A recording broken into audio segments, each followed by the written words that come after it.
کم ہوتی گئی. جب آخری 5 رہ گئی تو موسیٰ علیہ السلام نے کہا ہے اللہ کے نبی یہ بھی زیادہ ہے کیونکہ ہماری امت سے تو یہ بھی زیادہ ہے, یہ بھی کم کروا لیں. حضور فرمایا نہیں. اب جب آخری بار حضور گئے نا تو 5 رہ گئے تو اللہ نے اس وقت آپ پر یہ وحی کی, فرمایا مصطفیٰ یہ یاد رکھو کیونکہ میں نے 50 کہا ہے. لا تبدیل لکلمات اللہ, اللہ اپنی بات نہیں بدلتا.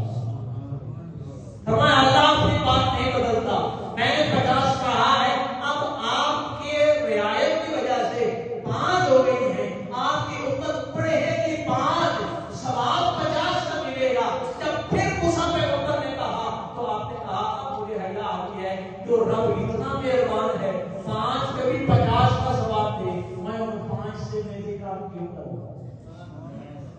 اور حضور علیہ السلام کا جب یہ واقعہ معراج حضور واپس آئے اور قرآن نے جب یہ کہا کہ جبریل حدیث میں ہے بیدار کیا, تو اس کا مطلب کیا ہے؟ سبحان اللہ اسماء بعبدہ, عبد بندے کو, اور بندہ روح کو نہیں کہتے. اب بعض اوقات خیال ہوتا ہے کہ یہ معراج روحانی تھا, یعنی خواب کی کیفیت میں روح گھوم پھر رہی تھی, اور روح گھوم پھر سکتی ہے کوئی بات نہیں, لیکن قرآن نے کہا کہ اب یہ نہیں کہا پھر منام میں ہی تمہیں خواب میں لے گیا, پھر نو میں ہی نیند میں لے گیا. یہ الفاظ نہیں ہے کہ اب ہی اپنے بندے کو لے گیا. اور جب خواب ہو تو پھر جبریل سے جگانے کی ضرورت نہیں ہے کہ اس کو بیدار کرو پھر براق پہ سوار کرو, وہ اس کی بھی ضرورت نہیں ہے. اور حضور کا وہاں یہ سارا کچھ ہونا, پھر حضور کا آ کر اپنی امت کو قوم کو جب بتانا تو بتایا تو جو کافر تھے مشرک تھے وہ کہنے لگے یہ کیسے ہو سکتا ہے, یہ بیت المقدس چلو آسمانوں کی بات تو دور کی بات, سدرہ منتہا لوح کرسی عرش کلام یہ ساری چیزیں تو ہم نے دیکھی نہیں ہے. یہ بیت المقدس یہ تو اور مکے والوں کو یہ بھی پتا تھا. اللہ کے نبی صلی اللہ علیہ وسلم اپنے اتنے عرصے میں نبوت کے 12ویں سال تک آپ بیت المقدس میں اس کا شام کا اس کا سفر کیے ہی نہیں تھا. انہوں نے کہا یہ کیسے ہو سکتا ہے کہ وہاں حضور پہنچ گئے ہوں, یہ تو مہینوں کا سفر ہے, رات میں کیسے ہو سکتا ہے. آپس میں باتیں کرنے لگے اور کچھ نے کہا کہ اگر یہ ایسا ہی کہتے ہیں کہ میں دیکھ کے آیا ہوں تو پھر ہمارے سوالوں کا جواب دیں کہ راتوں رات ہو کے آ گئے, تو پھر ہم بیت المقدس جو ہم تاجر لوگ ہیں بیت المقدس میں گئے ہیں آج پوچھتے ہیں مصطفیٰ سے اے محمد یہ بتاؤ کہ بیت المقدس کا فلانا دروازہ کس طرف کھلتا ہے, کھڑکی فلانی کس طرف ہے, اس کے شدید اور بالے کتنے ہیں, اس کے دروازے کتنے ہیں, کون سا رنگ اندر لگا ہوا ہے, کیا ہے. وہ سارے سوالات کرنے کے لیے جب حاضر ہوئے تو اللہ کے نبی سے کہا تو سرکار فرماتے ہیں میں نے اللہ کی بات کا بیان کیا, یا اللہ یہ مجھ سے بیت المقدس کے بارے میں, تو فرمایا تم آج سوال کرتے جاؤ, بیت المقدس کی بات پوچھتے جاؤ, تم جہاں بیٹھ کر پوچھو گے رب نے بیت المقدس کا نقشہ سامنے کر دیا, آپ کو سمجھ جانے کی بھی ضرورت نہیں ہے, ہم تیرے آگے بیت المقدس کر دیں جہاں بیٹھ کر سارے نشانات ہوگا. اور جب حضور علیہ السلام واپس آئے آپ نے امت کو بتایا جو کافر تھے مشرک تھے اور ان کے دل میں محبت اور ایمان مصطفیٰ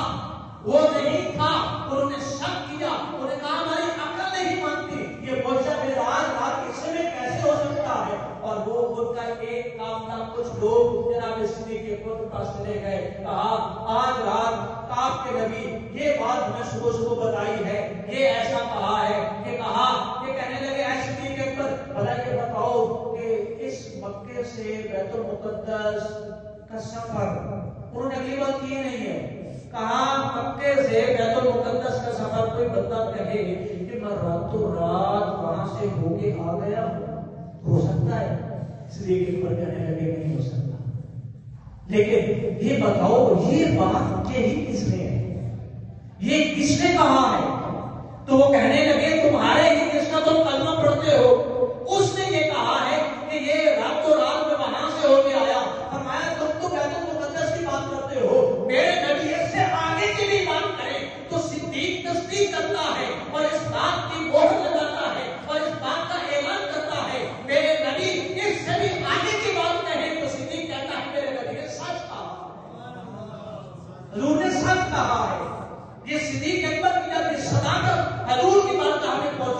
ابھی صدیق اکبر نے یہ نہیں کہا کافروں کو پہلے میں تحقیق کروں گا، پہلے ریسرچ کروں گا، نبی سے پوچھوں گا کہ کیا کیسی بات ہے، یہ نہیں کہا، بلکہ کہا اب تو میرے نبی کا نام لے رہے ہو، کہا خود سن کے آئے ہو، انہوں نے کہا ہم اپنے کانوں سے ابھی سن کے آ رہے ہیں، فرمایا اگر سن کے آ رہے ہو تو پھر میرے نبی نے جو کہا ہے حق اور سچ کہا ہے، کائنات بدل سکتی ہے میرے نبی کا فرمان ہے۔ تو اس واقعہ میں حضرت صدیق اکبر نے حضور کے سکرات کی تصدیق کی، تو اس کے دل میں ایمان صدیقی ہو، ایمان فاروقی ہو، ایمان عثمانی ہو، ایمان مولا علی ہو، ایمان حسن و حسین ہو، صحابہ اہل بیت ان کے ایمان کی طرح ہمارے دلوں میں جس کے دل میں ایمان ہوگا وہ اپنے نبی کی شان سن کر یہ نہیں کہے گا یہ کیسے ہو گیا، یہ کیسے ہو سکتا ہے۔ سائنس تحقیق عقل نہیں مانتی، دنیا یہ نہیں کہتی، لیکن فرمایا جب میرے نبی کی بات آ جائے تو کوئی مانے نہ مانے، عقل نہ بھی مانے، عشق کہتا ہے نبی ایسا۔ اور یہ دیکھیے کہ یہ انسان کی عقل ہے وہ کہتی ہے کہ یہ کیسے ہو گیا، مسجد حرام سے لے کے مسجد اقصی کا سفر راتوں رات لازم ہے۔ تو یہ اب ہمارے مسلمان کے عجیب ہے، جب حضور کی بات کہیں تو کہتے ہیں یہ کیسے ہو گیا، لیکن قرآن نے اس سے پہلے ایک اور بات کہی ہے، فرمایا سلیمان پیغمبر ہے، اس نے ایک قاصد ہد کے ذریعے سے ملکہ بلقیس پہ اس کے کمرے میں ایک لیٹر